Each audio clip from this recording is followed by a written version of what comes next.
అనగనగా ఒక ఊరు చిట్టుబాబు నాన్న ఉన్నారట. ఓకే. చిట్టిబాబు అప్పుడు ఏం చేశాడు? నాన్న పులి పులి అన్నాడట. అవునా? పులి పులి పొట్టలో వెళ్ళిపోయినట్ట. పులి పొట్ల వెళ్ళిపోయిందా?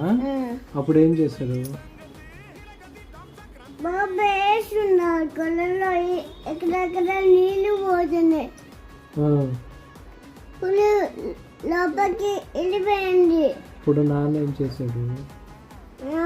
నాన్న కిందే ఉన్నాడు. కిందే ఉన్నాడా? నాన్న బాబుని ఎత్తుకుంటున్నాడా? అప్పుడు అప్పుడు అప్పుడు పులి రాలేదా? అప్పుడేమైంది? నాన్న ఎత్తుకున్నాడు, పైకి వెళ్ళారా? అప్పుడు రాలేదా? అప్పుడు మళ్ళీ ఏమైంది? స్టోరీ ఇది ఏ స్టోరీ ఇంతకీ? నానా పులి కదా మా వర్షన్, అభిబాబు వర్షన్లో. Okay, done. అప్పుడు అది ఆగు.